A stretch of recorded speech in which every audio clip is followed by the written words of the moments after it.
for Curriculum Council. Hi, Catherine. So Nice to meet you. nice to meet you guys.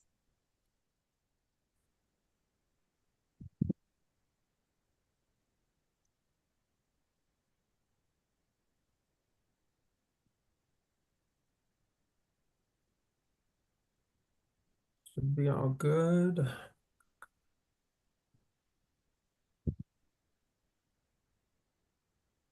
Yep, we're good. I'm going to go ahead and share.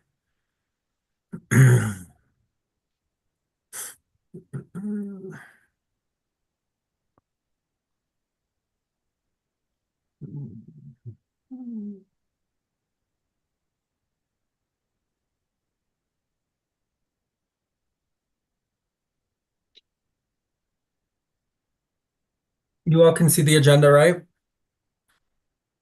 Yes. Perfect. Okay. Catherine, are we good for me to, we got quorum, right? For those of you logging No, in now, I can't count. Especially when I'm not looking at my screen. Let me get rid of the full screen here. I think we do. You've got faculty, you have 1, 2, 3, 4, 5, 6 faculty. I don't think you quite yeah, I think you do have a quorum, but barely. Yeah. Okay, well, good afternoon. And I will welcome you all back for our extended break that we had, which was quite nice. As we still know, and as we still know, the catalog is still under, again, the review process and that, and again, everything getting ready for new catalog cycle 25-26. And we have a few things to look over today, but the majority, we will turn it over to Course Leaf to kind of again walk us through the next processes for what they're looking to do or update for us for the future. So that's the two individuals you see, John and Chris, on here, and I'll turn it over to them. They're like number 8 or 9 in the agenda. So big announcements from us. We just have, again, our new UCC tracking sheet, which we will all approve today. And that has already been posted on the UCC website. We'll talk about the small changes that are there, but that'll be later on in the meeting. We have no minutes to approve because, again, this is our first general meeting back. First thing that we are going to, again, approve our GERCS minutes. So they've had a few meetings since we met. So November 12th, December 10th, and January 14th. And Catherine had sent those out previously in the UCC invite, and she sent out earlier. Can I get a motion to approve those minutes? Move to approve. That's Ben. Can I get a second? Is there a hand? I see Randa. Miranda. Okay, perfect. So are any opposed or any abstention? So moved. Again, those minutes are again approved at this point or at this time. BAS committee, do you have any updates?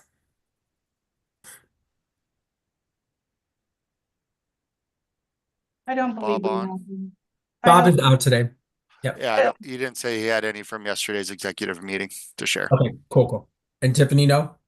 No. Okay, perfect. Okay. With that being said, subcommittee, I'm gonna ask Ben, is there anything on that and have you guys met? Not yet. Gonna be putting some effort into that to reach out with Bob and Ivory to make some progress on that. Okay, cool. I have no information for me. Myself as the chair, executive committee met yesterday. Bob actually ran the meeting. I was actually out. But again, there was nothing to report, just the fact that, again, we were going to have Course Leaf here today. That was the big thing in that. Academic affairs, Cindy, do you have anything for us? The only update I have is we were told by the president's office that we should be hearing about the provost decision by the end of the week, which is tomorrow. Yeah. So Stay tuned, right? yeah, exactly. Okay, cool. Okay. Well, that's great to hear. And Yeah. anything else or no? I think that's all I have. Awesome. Okay. Just some information from Faculty Senate. So Bob would usually do this, but just to, again, so you guys all know, again, 56 was remanded. And then it was the reason why was because these faculty hadn't taken a vote. The vote has been taken and again been approved, so we'll look to our all ISU levels have now been attained, and so we will look to again move that one, or that one will look to be again move forward. Catherine, do we have to take another vote? We don't have to take another vote because we already approved it, right? Oh, Huh? yeah, we approved, proposal 56 already, so. Okay, so no, perfect. So no now more it's gonna, to- again, we got the vote, so it's gonna move forward. Before I turn it over, because we're again gonna move into course sleep, is there any other questions, comments, concerns from the good or from anybody?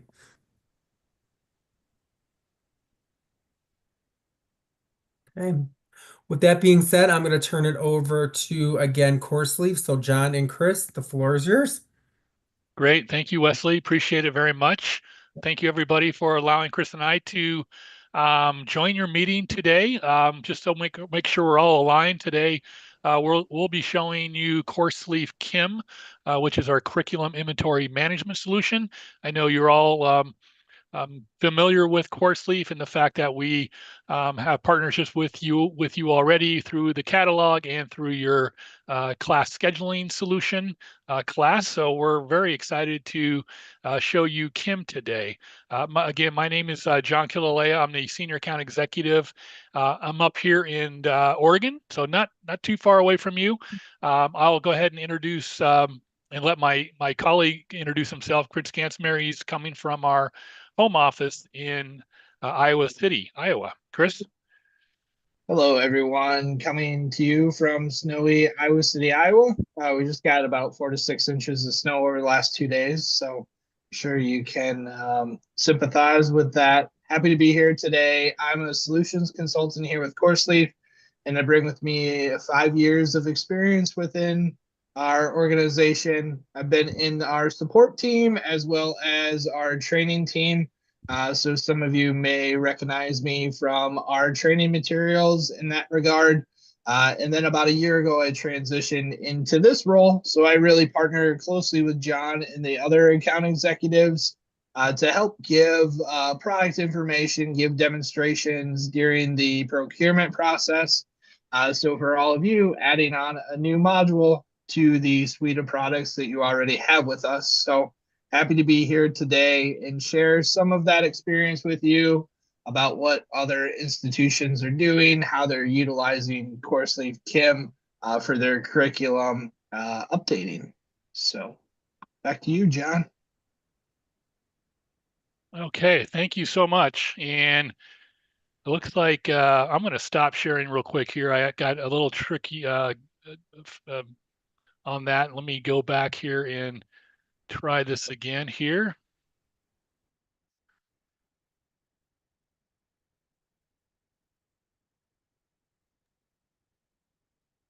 John, And, it did appear to work that second time that you were sharing. oh, did it? Like, Okay. yeah. Yep. I didn't want to do entire screen. I was hoping to do.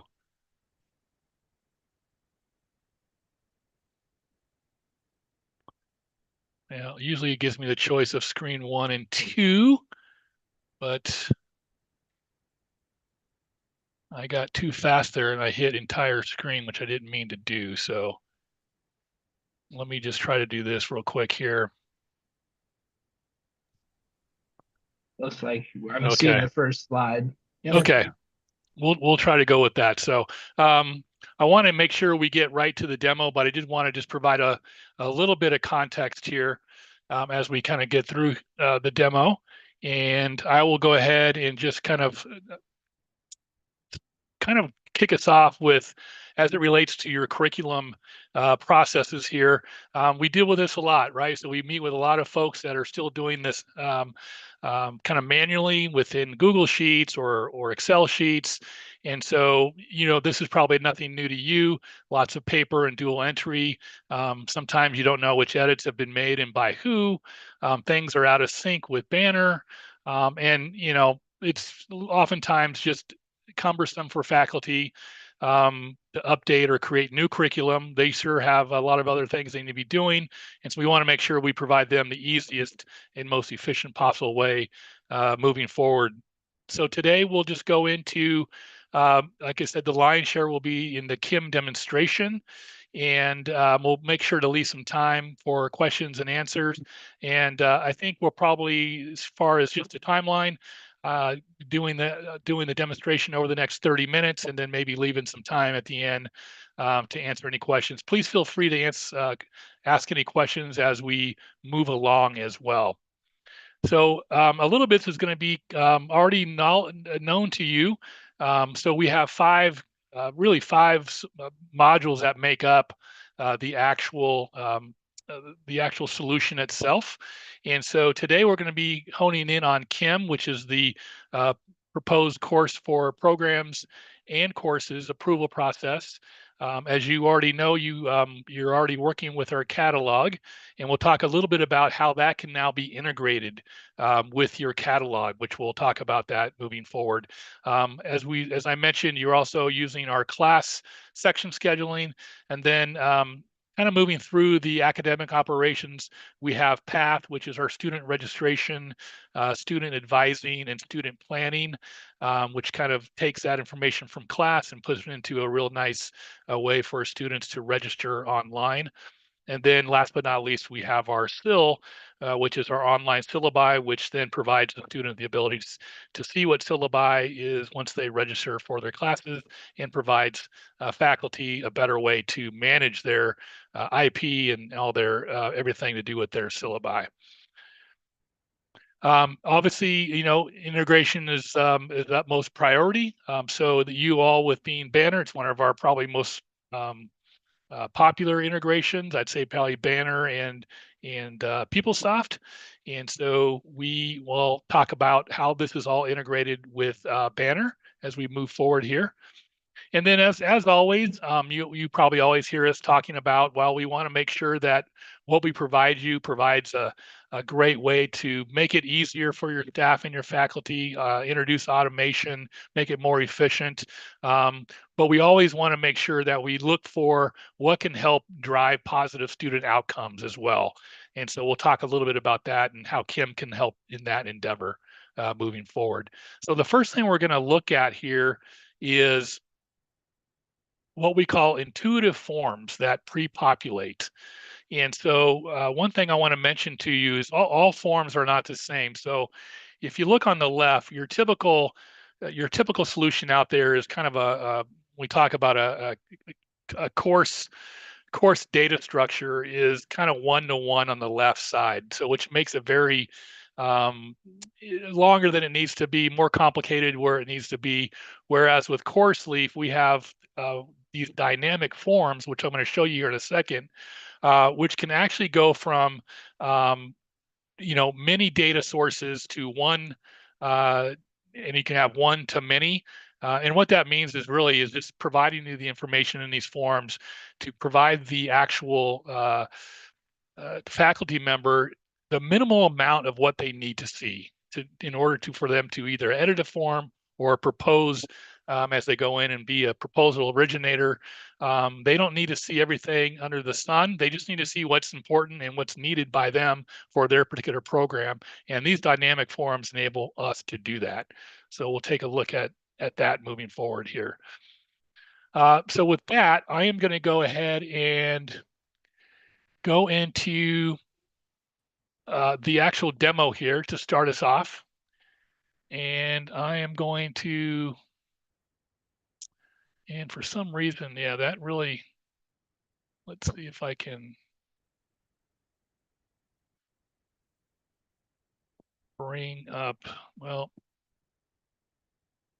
that enables, Chris, and for some reason when I did that, it enabled it, I thought this might happen. It did not give me my demo back. So let me see what I can do here. I'm going to stop sharing just for 1 second. I apologize. And I'm going to try to go back into here.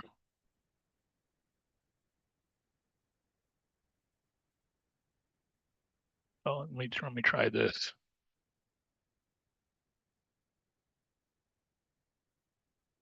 And I am going to hit that, and then I am going to try to do this the old-fashioned way here.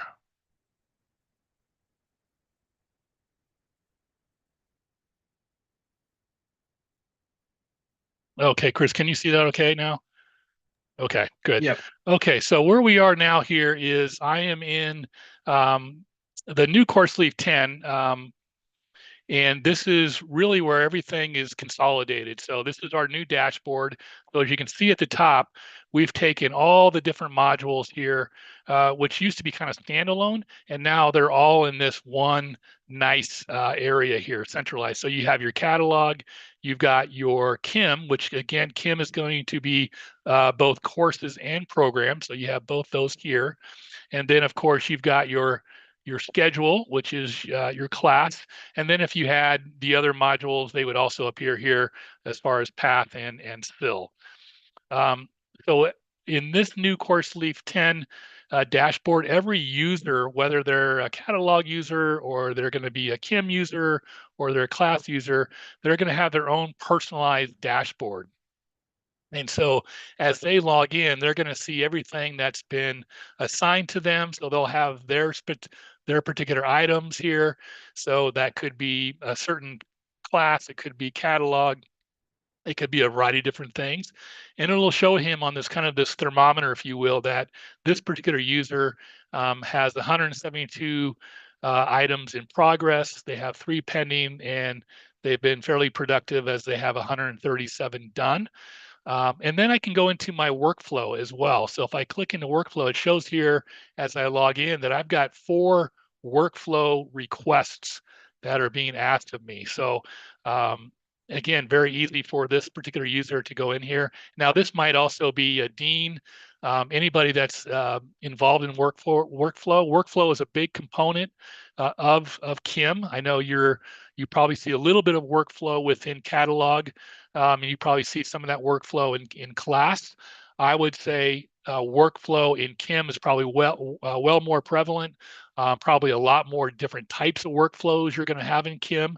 But this would be where someone would actually go into and look at to see what their requests are being made. So I can come in here and simply go into this particular one here. It's a courses as opposed to programs. So if I click on here, then as an approver of this, I might be a dean here. I can see here exactly what's being asked of me here. So you can see here, I can simply come up here and approve this if I want. I can roll it back if I want, or I can make some edits if I want. So I can simply come in here, see what's been done.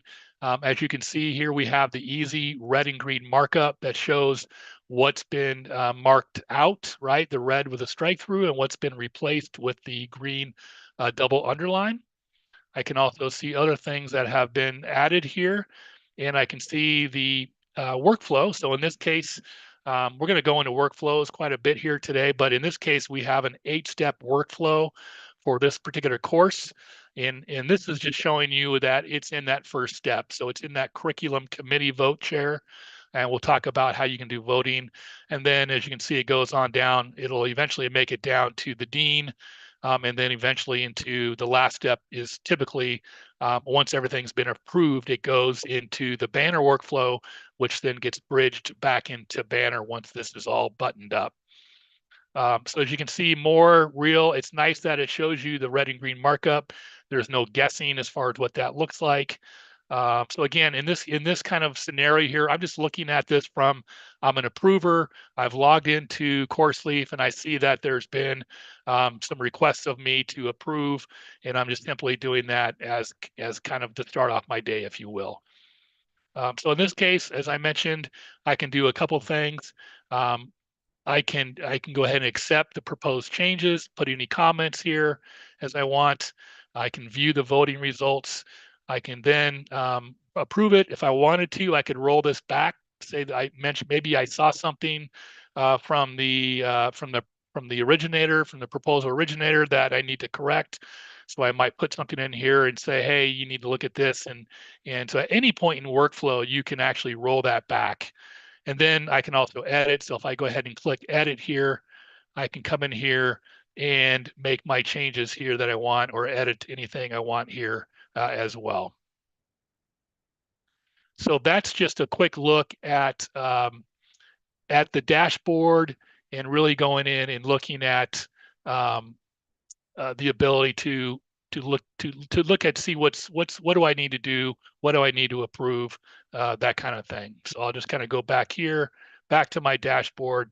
I'm going to go ahead and log into now that I've taken care of business here.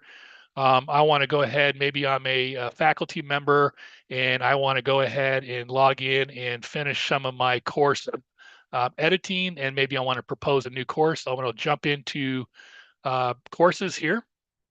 And as you can see here, a few different things I can do. I can easily search for a course. I can simply just type in whatever that course number is. I can go in and actually do a quick search. I can look for courses that are in editing mode. I can look for added courses. I can look for inactivated courses. Everything that you're going to see here is going to be very much custom to you. So we don't want to come in and say, okay, now you have to change all your processes in order to fit the KIM model. It's just the opposite. We want to take this KIM, we want to look at your processes and we want to make them better.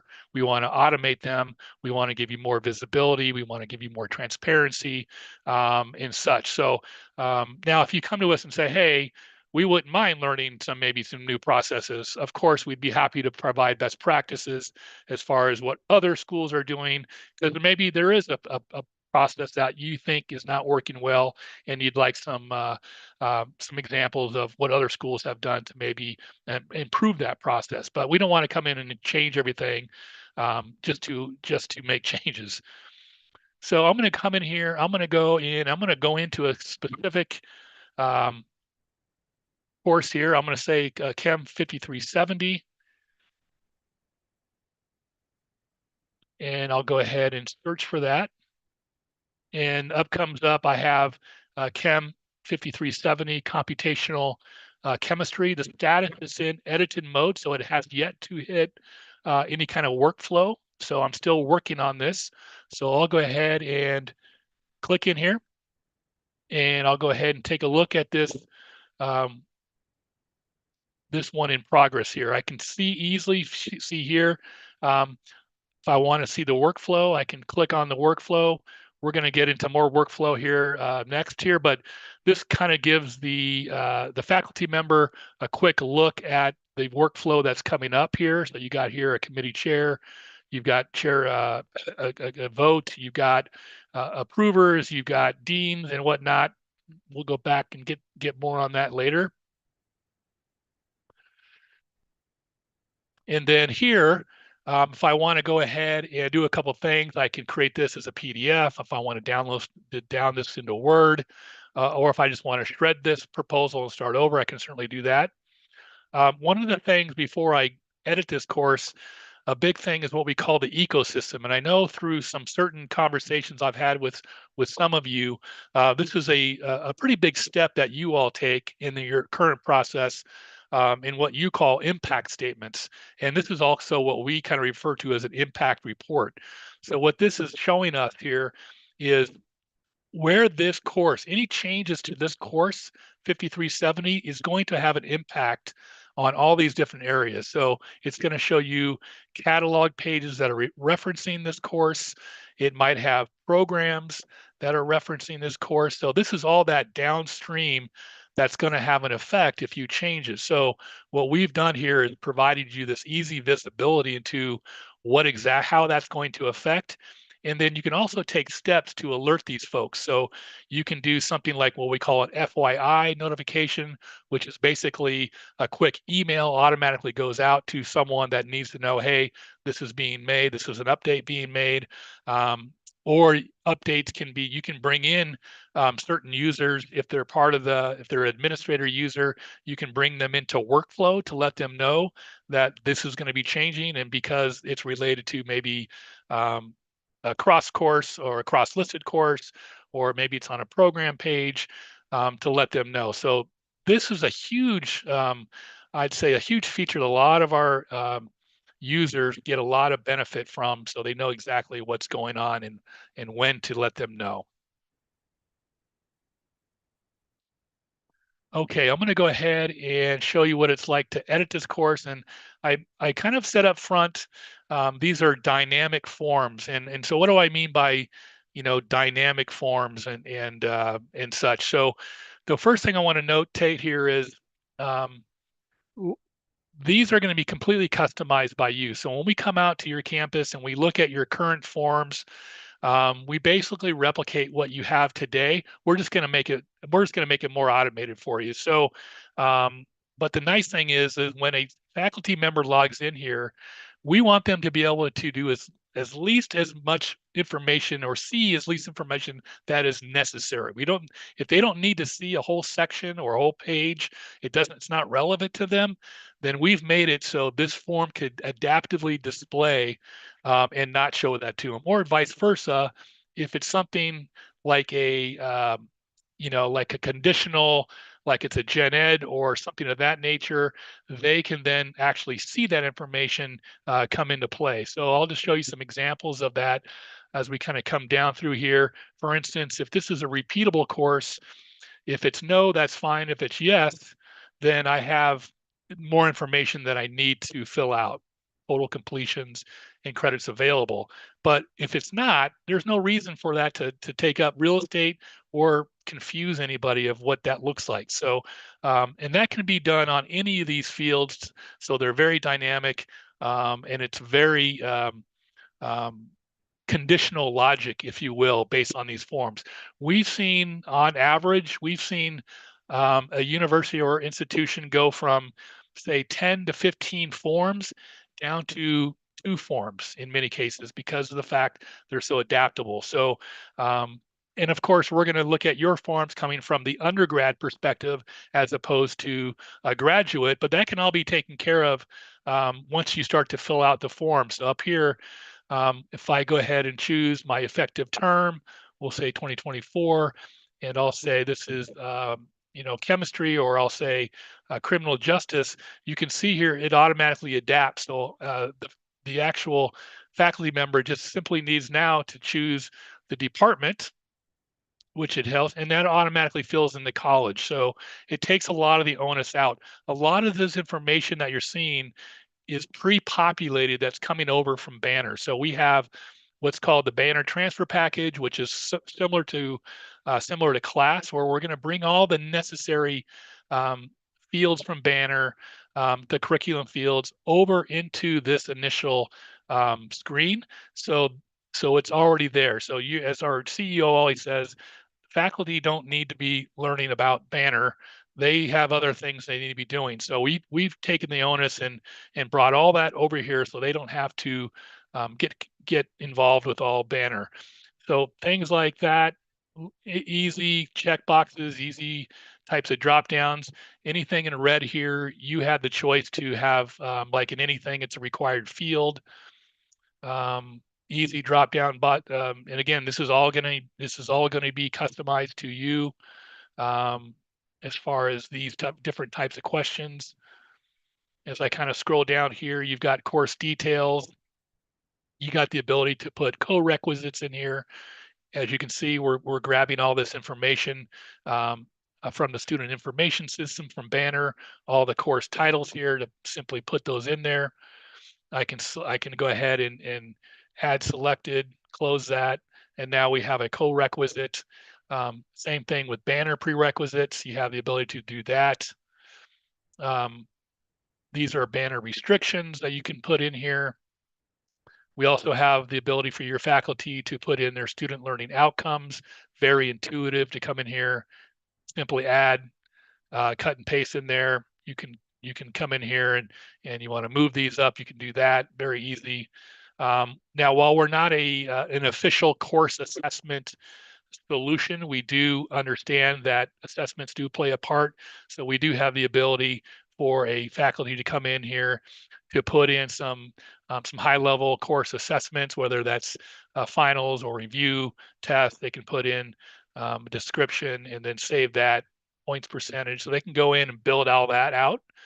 Or we can actually have a lot of our clients will actually integrate with an assessment tool to bring any of the data from here back into that assessment tool.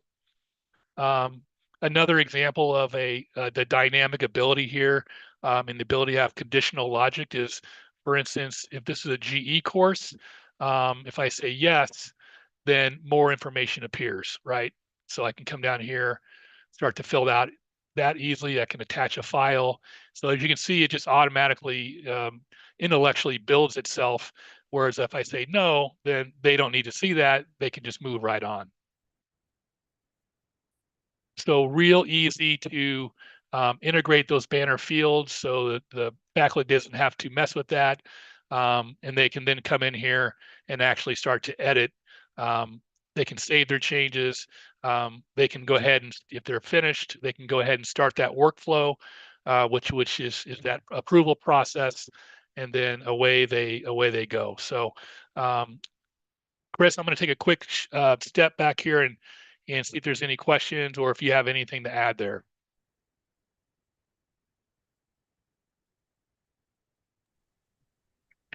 Yeah, just kind of a summary based on what you said, John. So essentially they're fields that are responsive to faculty members. So we're going to preload them with your banded data. You'll be able to go in for courses and programs that already exist, edit that information, and then it's going to, based on what's on the form, know how to route it through your governance process. And that's where I'll kind of pick up from there. The course information, then once it finishes the governance process, then goes back into Banner, which then will feed into your course leaf catalog. So it's a nice kind of linear process where we're sharing the information back to your source of truth Banner, but then also to our other course leaf products. The programs, John hasn't shown a program form, but it's very similar to this, only having program information on it.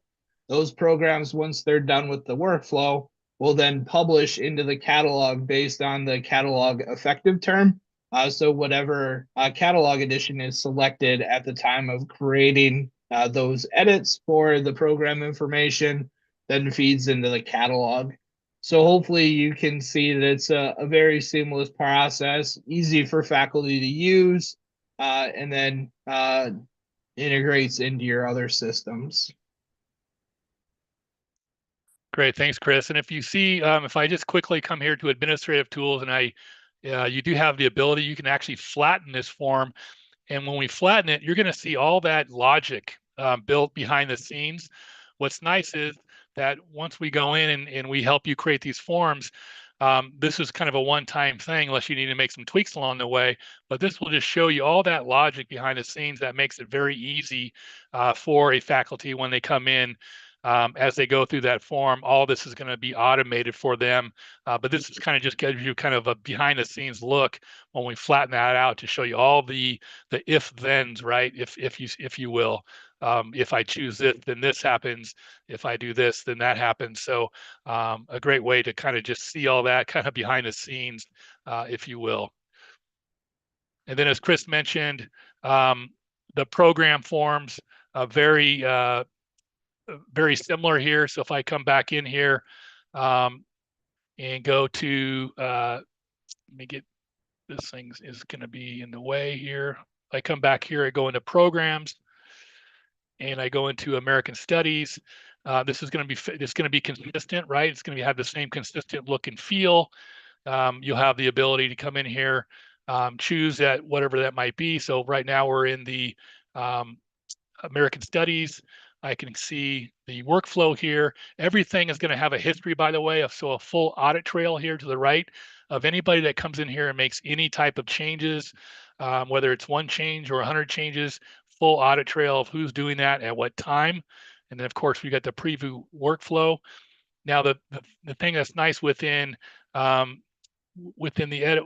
programs, you have the ability to do a lot more here as far as a lot of our clients are putting in things like head count, and they're doing program requirements. So all the core requirements here are very easily put into here. You can do any type of other types of courses here. You can do a course plan of study, and this is where that integration. So as you start to update course plans of study for this program, that will automatically integrate right into your catalog. And so, which is great. That way you don't have to do double duplicate entry. So as you update a program or a program of study, that will automatically feed into CAT. And then as you make changes to, as you go in and make changes to your programs, those will automatically reflect and make changes updated into CAT as well. So you're not having to do any duplicate entry into CAT. So that a great integration between programs which go directly into CAT. The one thing I wanted to show real quick, Chris, was before I give it to you for Workflow Designer is we allow you, the administrators of these forms, to actually create and make changes to these forms. So it's a self-service form, what we call form builder. What used to happen is before we had this is you would have to say, hey, I want to make a change. You'd have to kind of go through a support request. Number of emails would go back and forth as far as what you want. That request would then be picked up. It would be done by our developer and then given back to you. Since then, we've created a real easy way for you to make these updates yourself. Now, I will preface this by saying you don't have carte blanche for all changes, because a lot of times there is some changes where, especially if it's something that's going to go back into the banner. So if it's a field that goes back in the banner, we need to do some coding in the back end to make sure that aligns with the banner. But other than that, we've given you a lot of leeway to come in here and make some changes. So this is what I'm showing here now.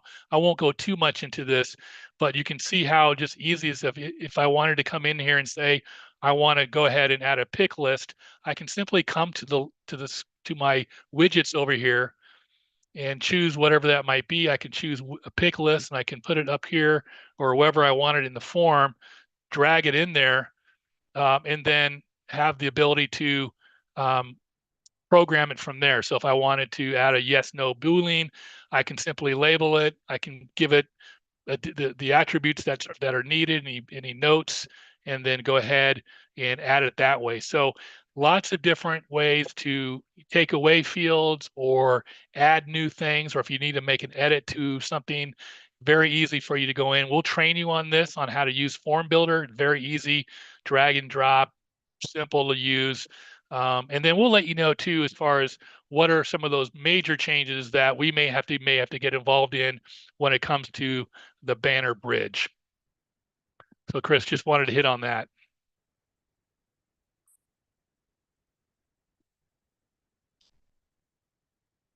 Chris, I'm going to go ahead and we talked a little bit about workflow. Workflow is a big component of Kim. If you're wondering how many workflows are there, it's unlimited, right? So you can have as many workflows as you need. Typically, a school will have a standard workflow, or which could have conditions to it. So, for instance, if well, I'm gonna jump in here, Chris, while I'm talking here, and if you'd like to go ahead and just talk a little bit about workflow, Chris, and if you want me to give you sharing on that, we'll go ahead and do that. Or if you want to share yours, you can share your workflow designer. Yeah, let me go ahead and share, John, because I already have it up. I was planning on showing the proposal and then how that would relate to what workflow it's going to take. As I mentioned, workflows are going to be unlimited. So you could have a standard workflow. You could have a workflow for a specific type, general education workflow. You could have a department workflow. You could have workflows that are conditional, meaning that if it goes through a certain step, maybe a department, it could then add in that department in that workflow. And the nice thing about those, they are actually automatic. So we build that into the workflow. So if it needs to have the Dean of Biology, it will actually recognize what we call swap words. It will actually recognize, oh, this has a Dean of Biology as a workflow. So we're automatically going to go ahead and build that into the workflow automatically. Where now they might either have to just be an FYI, or they may actually have to go in and actually view that and make an approval, either way, that's fine. So Chris, I'll let you take it away from here. Okay, thanks, John. So getting into intelligent workflow on the proposal. So I'm going to use that computational chemistry as our example. So the faculty member went through and filled this out. In this case, it was myself, as you can see here. We can see transparent red and green markup of specifically what was changed. Very consistent with what we do for catalog and class as well. Makes it easy to see what's being updated. In this case, I just want to highlight a few things. So the first thing is that this is an undergraduate course instead of a graduate. There's additional steps that may apply based on if it's a graduate course. And then also want to highlight that we have marked this as a general education course as well. So I filled out the fields for that. And those two things are actually going to route it differently in our workflow based on what I've updated. So going to my preview workflow, the very first step that we see is a Gen Ed reviewer step that it's going to go to. It's going to go to our chemistry approver, chem chair, our deans, and then into banner. So how did we get to the point that it knew what workflow to go to based on those selections? And that really happens during the implementation process where we're building out those workflows or governance processes for you. So as John said, you could have multiple workflows, and it's common for new courses and new programs to go through a different workflow than like your standard editing process, as well as new deactivated rather courses and programs as well. But what you see here is the standard workflow for our courses, and it's going to follow this flow chart that you see kind of in the middle here. So this is new as part of our course leave 10. I did put information in the chat about how you'd be able to update to CL10 when you're ready, when you want to request that. But effectively, what that's going to do is follow the flow chart. So the first thing it does is look to see, is this a Gen Ed course, which is a triangle conditional? If it is, it has to go to that Gen Ed reviewer step. So with our proposal, we saw that it needs to have that step happen. The next step that it doesn't have happen is look to see, is there a graduate level? And in our case, it wasn't. So it's going to skip over that curriculum committee as well as the electronic committee vote step. Then it's going to look for, what is my subject approver? So as John was saying, this is those swap words that we talk about at course leave. So it's going to swap in the chemistry approver.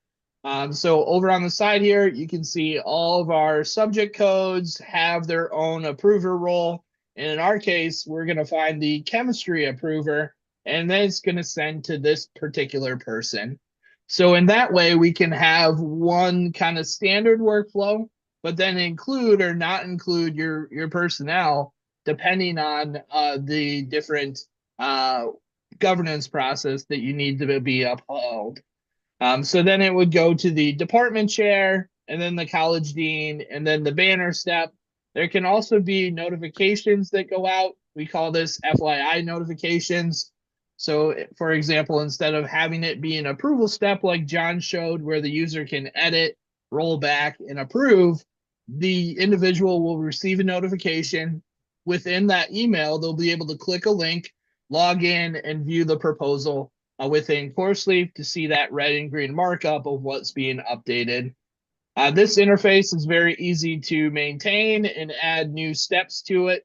So if I want to add a new step here, for example, for the registrar to be in our workflow, I can choose from an already predetermined step and then drag and drop where I need it, choose it as an FYI notification or leave it as a approval step and save it. And then all new workflows would actually take that new workflow and then include the registrar as an FYI notification. John also mentioned that there can be different workflows depending on your subject code, your department, or college. So basically anything within the form itself can trigger to have a different workflow proceed or take place of a standard workflow. So in this case, our math subject codes, our math department they actually wanted or needed a different workflow rather for their proposals. So in this case, if it's a math course, it's actually going to use this math standard workflow. And then there's the department curriculum committee chair that actually happens before all those other steps. Other workflows, we call it a hierarchy approach.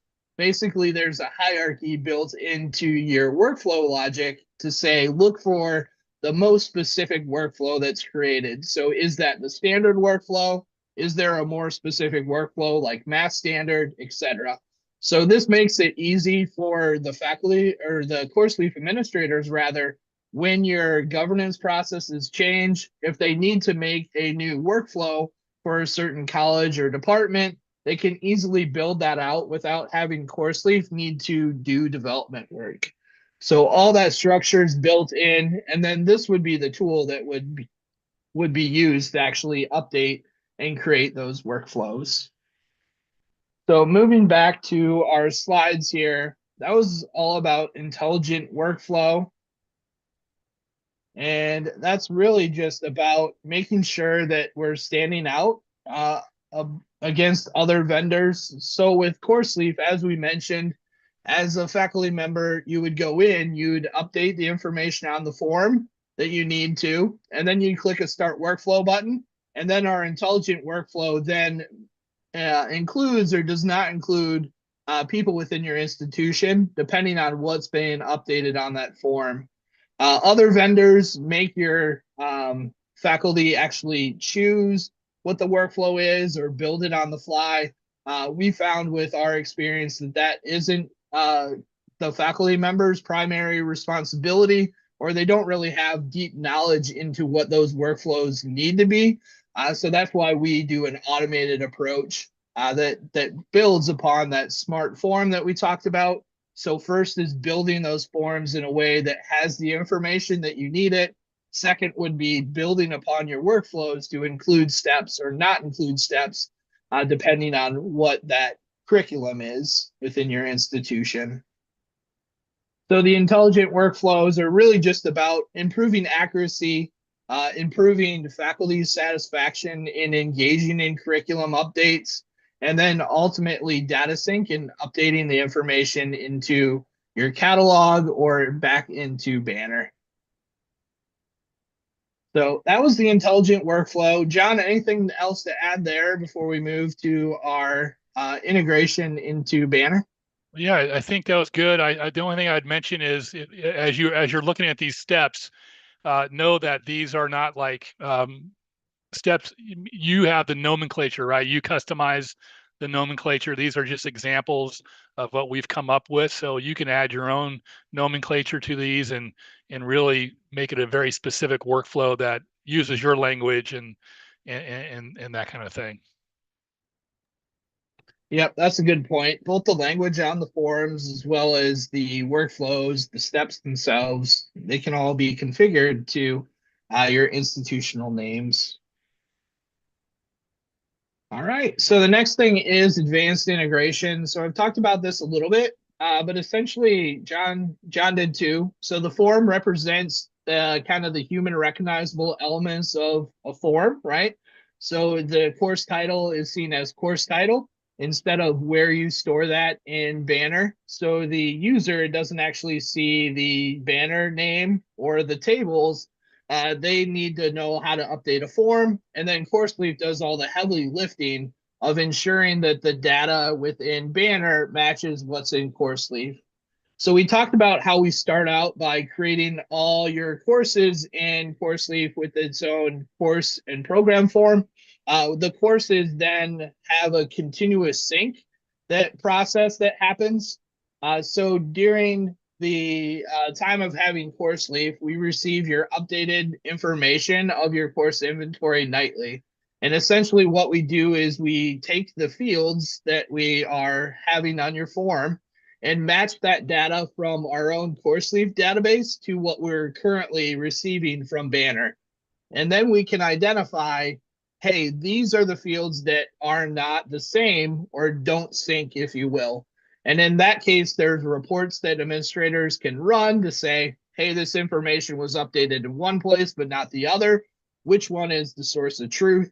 And then at the end of the process, as long as those data points match, then we know that we can automate the copying and pasting of what's being updated on the form back into Banner. So again, it's just a way of making it easy to make sure that CourseLeaf and Banner are always having the same information and identifying the times when it doesn't, and then automating the process of updating the information back.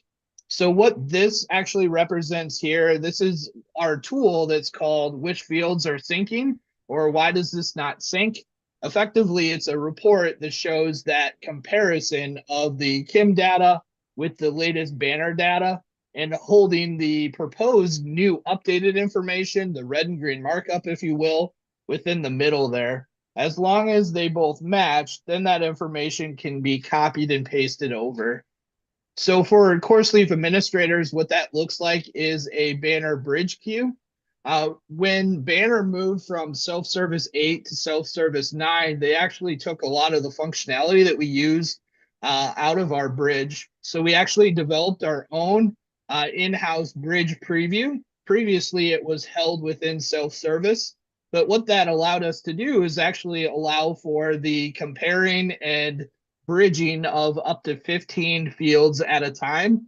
And then we've also incorporated in what's called hot sync. So it allows you to check to see if courses are up to date in real time instead of having to rely on that nightly feed. So it becomes more of a true bi-directional integration, more similar to what you have with class. So here we have courses that have gone all the way through the workflow process, and these courses are ready to have their information bridged back into Banner. So then we can click the review and bridge courses here as a CourseLeaf administrator, and then we'd be able to review the fields of what's being updated and where it's going, and then bridge up to 15 fields at a time. So it makes it very easy to update CourseLeaf information from the courses form into Banner.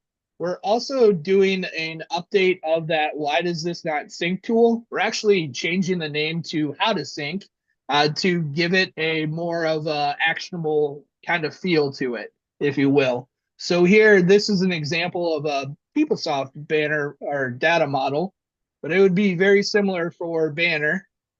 But effectively, you have all the items that are compared. They're the same between CourseLeaf and Banner. There's some items that are different in here in the yellow. And then going in here, you can see the two data fields. And then you effectively select the one that's the correct one.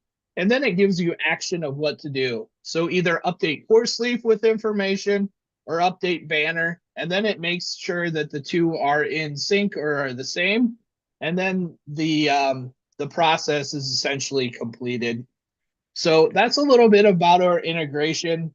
It's really the backbone of making sure that the information that's being updated within CourseLeaf gets put back into that source of truth, which for all of you is Banner. And advanced integration is really just all about saving time and then also automating the process and increasing that accuracy, reducing human errors in transposing the updated curriculum information into your student information system. So that was that last point, John. I think I'll stop sharing and send it back to you. Yeah, I know we're kind of getting there up on time. So let me open it up to we kind of threw a lot at you there, but open up to any questions that you might have.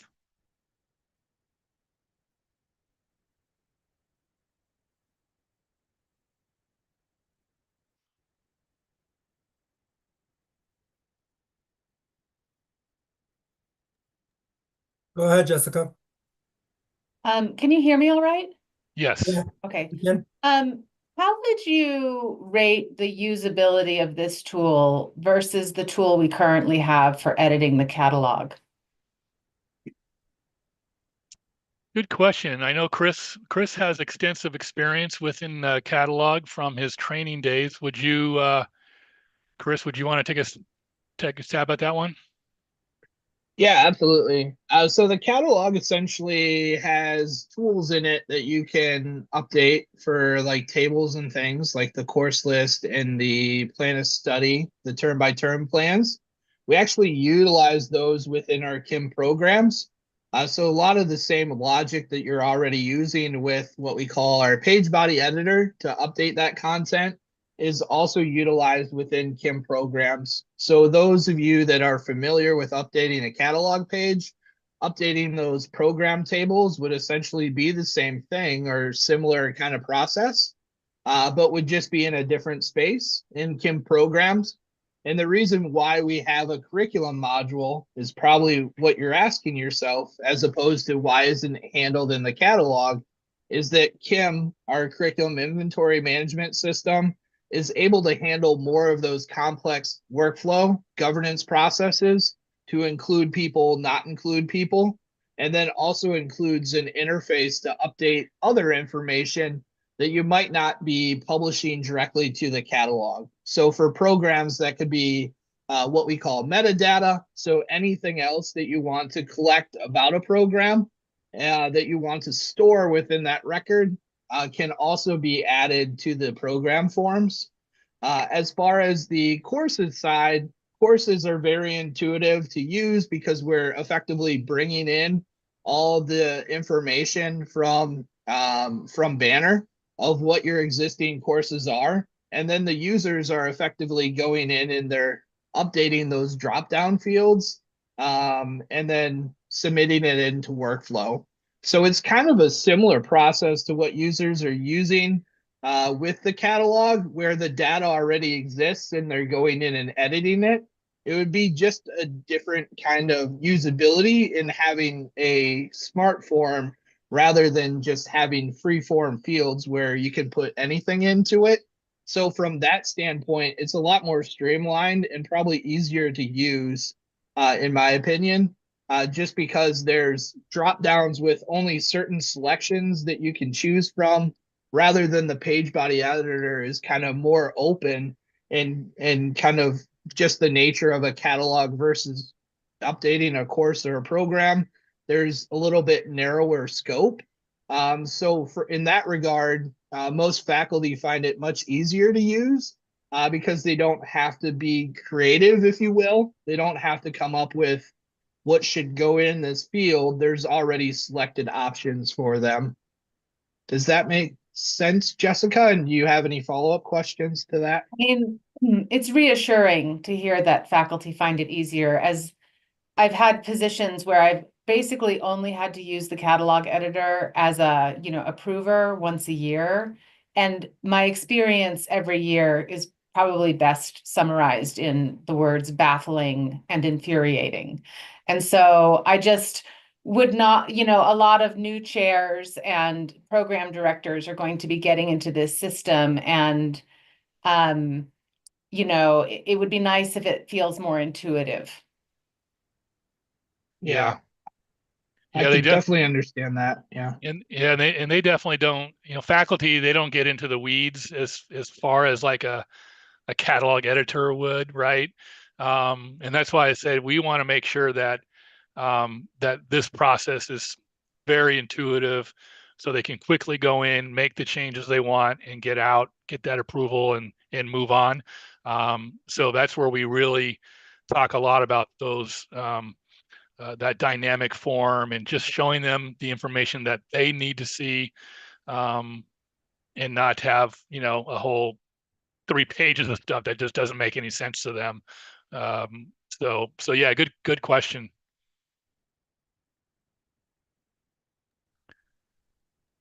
Ben, you had a question, but I'm gonna wait on that question because that's more about implementation, where that's where again we're looking at ISU when we will move on that. So anybody else?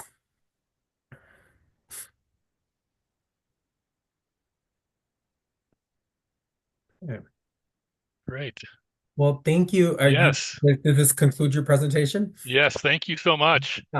You can feel free to stay on, but we're just going to be doing boring catalog stuff. But that's up to you in that. But thank you very much for your time today, and again, educating us about all this. Great. Well, we appreciate you having us for your meeting, and thank you for giving us the time. And if there's any follow-up questions, I believe you've got my email. I know. Well, I don't know, Wesley. I can send it to you. I can send you an email. You should have it. I know Ivory has it. So if there's anything you all need, please let me know, and we'll make sure to get right back to you. Yeah, yeah, please feel free to, and thank you guys so much. Okay. Thank you. Yep. Thank you, everyone. Take care. Bye bye.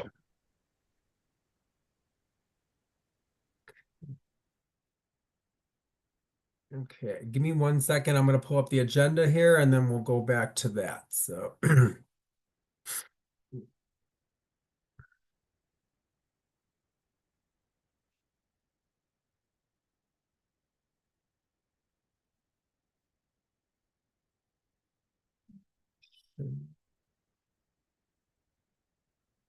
you guys all see the agenda? Well, we're waiting for it to. No, because now you should see it. Do you see it? Perfect. Okay. So with that being said, we just have a few things for unfinished business, and then I'm going to talk about some new business. This is proposal 62 that we're going to take a quick look at. This is from College of Tech. So basically, this was we were holding off on this until GERC approved it, and GERC approved it on January 15th. So I'm going to go ahead and pull that up. Oh no, that's the wrong proposal. 1 second. Here we go. So this is proposal 62. So this is coming from College of Technology.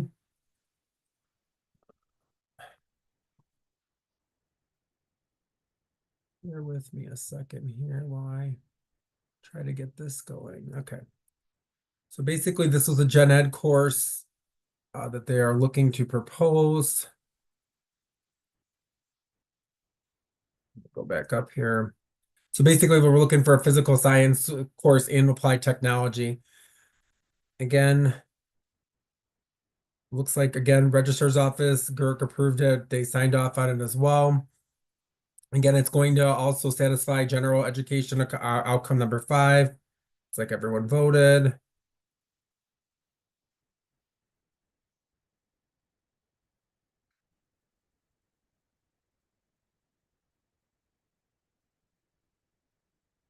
Like no one, let's see here.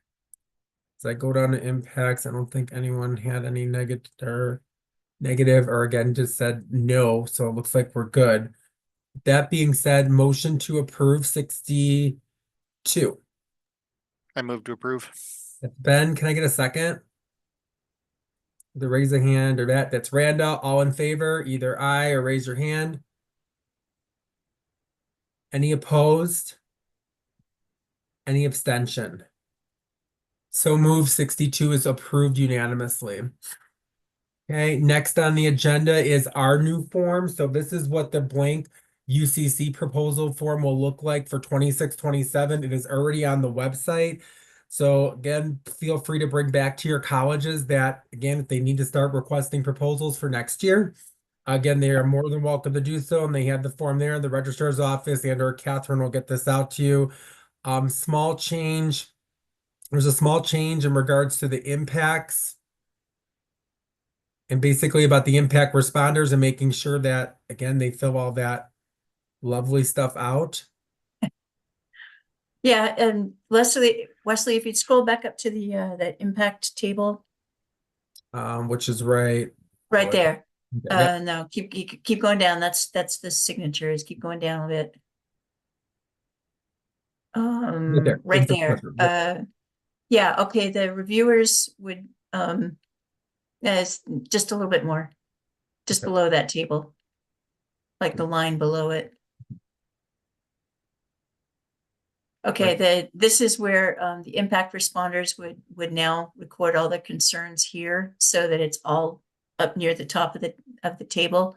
But as UCC reps, you need to make sure that that all those impact infrastructure tables are filled out by the PO. Asking, are these courses online? If so, are they synchronous, asynchronous? Do you have quality plus faculty? Are there particular library resources? All those forms, all those tables need to get filled out, because I keep getting complaints from a couple of the impact responders, like, I can't answer this because I don't know what the requirements are. So please make sure that all those tables in Part D are filled out. That also gives me the information I need when I'm working with state proposals and NWCCU stuff.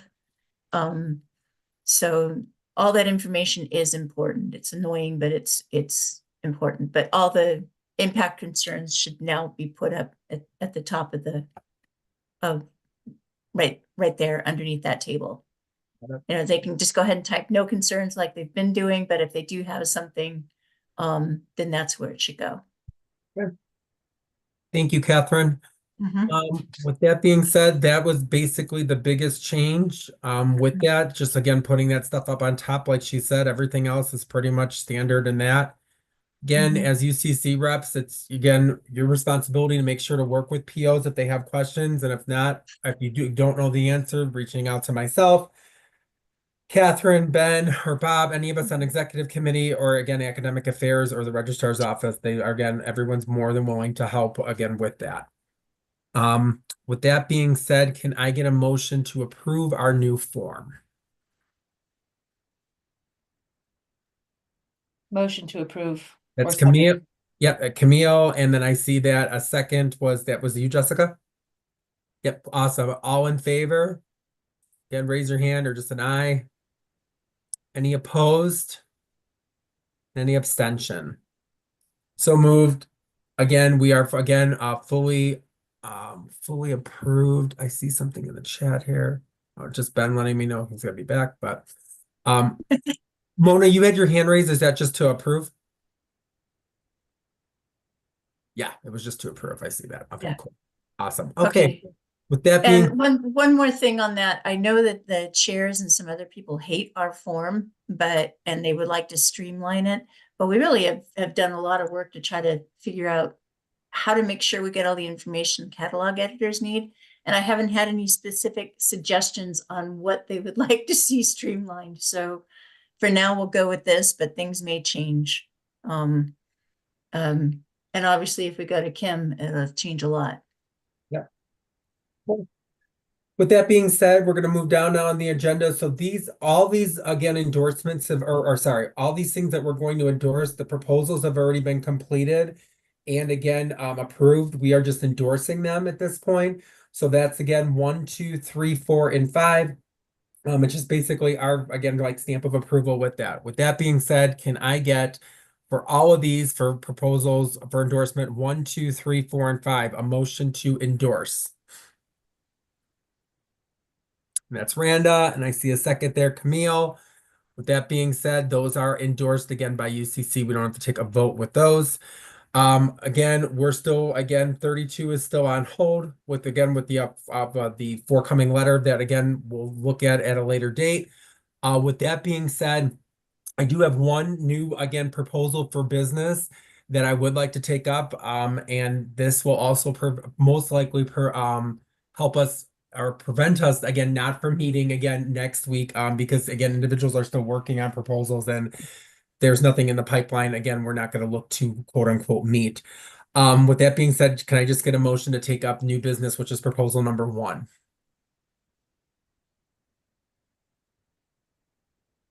Perfect. That's Randa, Camille with the second.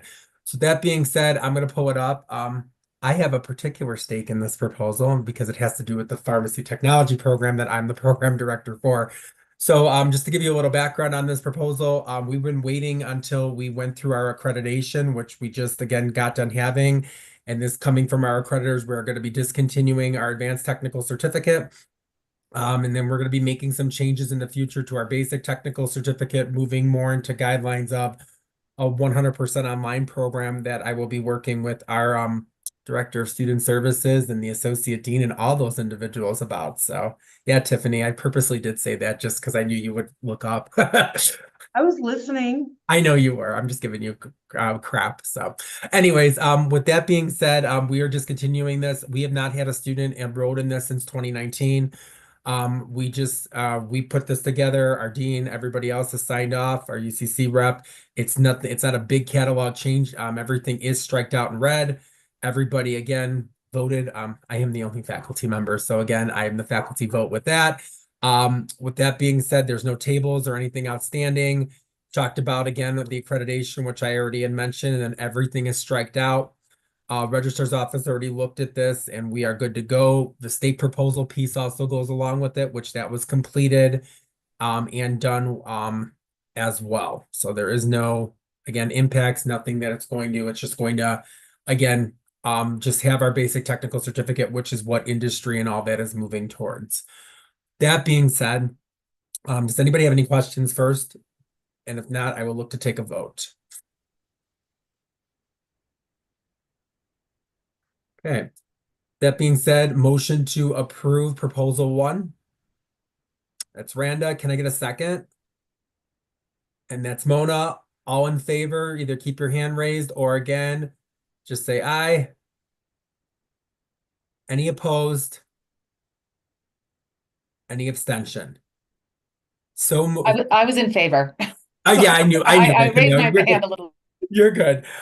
With that being said, proposal number 1 is fully approved unanimously. Catherine, do you want us to endorse the state piece right now as well? Yep. With that being said, Camille, I will take your hand as an endorsement again for that, again, state piece as well, if that's okay with you. Again, that just goes along with this proposal. So with that being said, proposal 1, and the state board piece has been again fully approved unanimously. So Leslie, can I ask a question about that? So is there a particular reason we're waiting for the 26-27 catalog? no, we want to put this forward for the 25-26. Catherine talked with me about that today, and I know this is proposal 1, but we are looking to move forward with this because it is on the 3-year plan. So she was going to do the back stuff with that. Catherine? Yeah, I know that was a question, and yeah, it is, they do want it for this catalog. So, and Ivory is aware. So it's a matter of, okay, just getting everything. And I know we don't have all the impacts on this proposal yet, but we're working on it behind the scenes, and we're just trying to get it done so that as soon as the state proposal gets approved by the upper administration and this proposal can get to associate deans and faculty senate, then we can get it move forward. With that being said, just so it's stricken in the record for the minutes as well. So let's motion to approve this pending the impacts come back, and we've already had some impacts come back. So it's motion to approve pending those, which we have done with proposals before. So thank you, Cindy. And we should probably change the title so that it says UCC 2026-27. So yeah, we can renumber that. That was another thing that I wanted to talk to Ivory about, of renumbering it.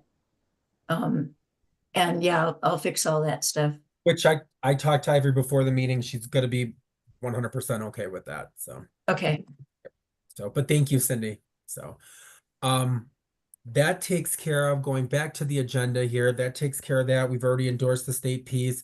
Future business, again, that's that subcommittee about grad level and all of that. That's ongoing. And I know Ivory has been working with that in regards to those, again, classes and the experimental classes as well.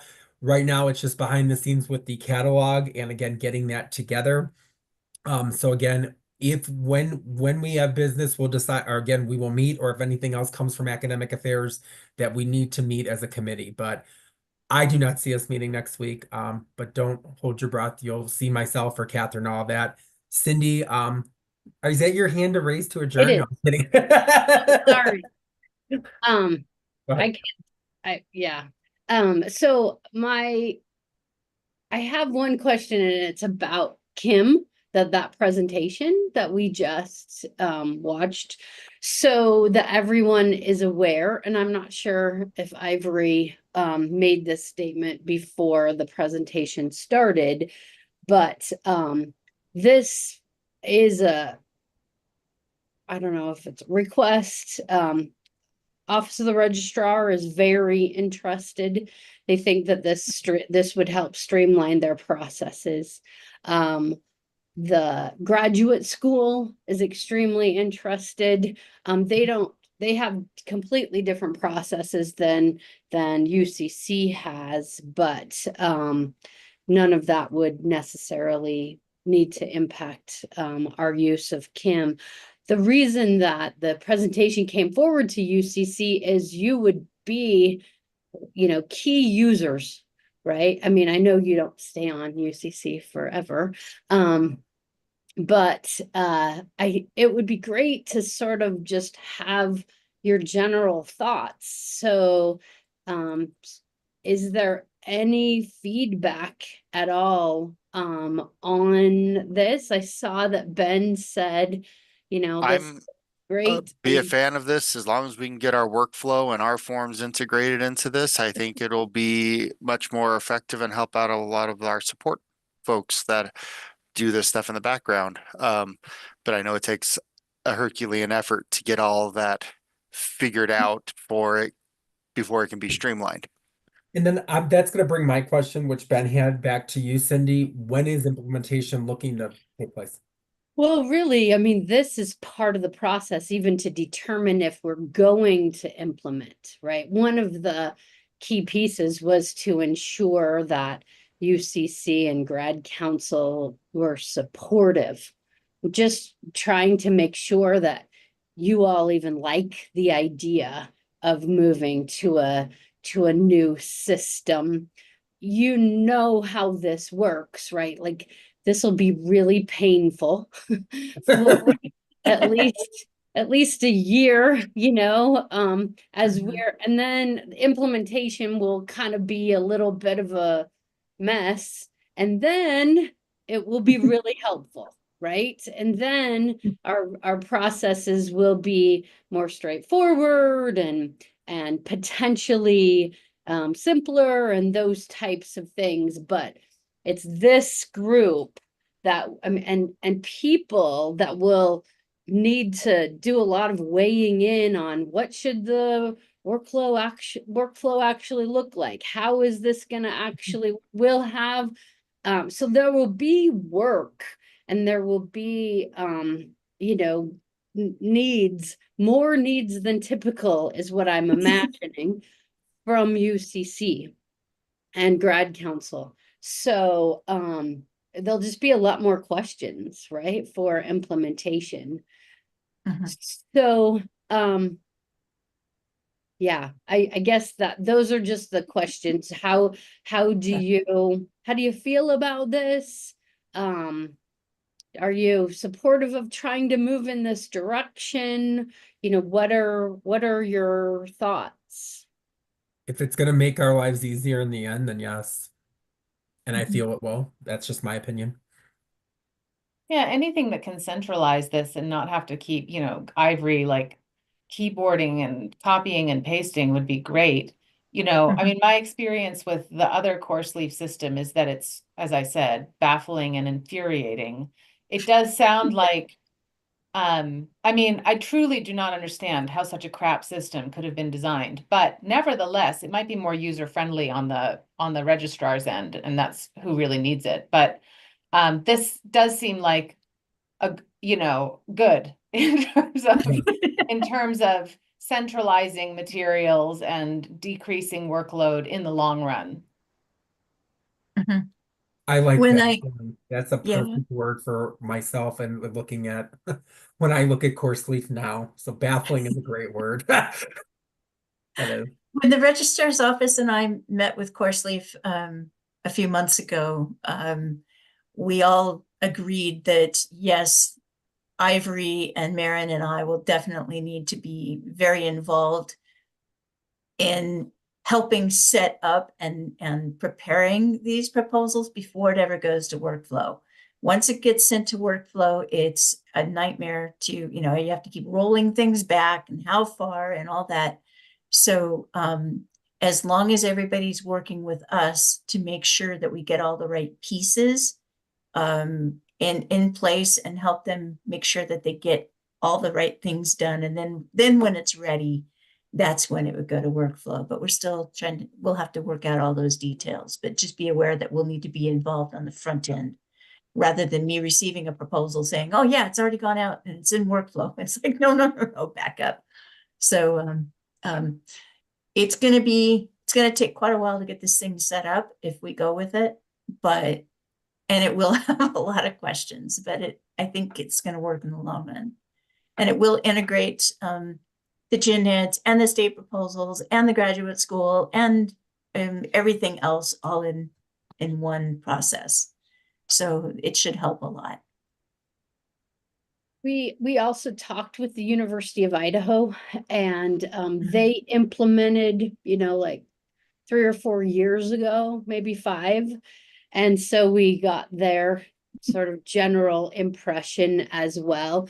And they said they're glad they did it, but there are still things that are super frustrating, right? So it is not as if this is going to be a fix a fix all, but they are glad they did it. So that was sort of our overarching understanding. There are still things that just don't work for them within the system, which is really, disheartening.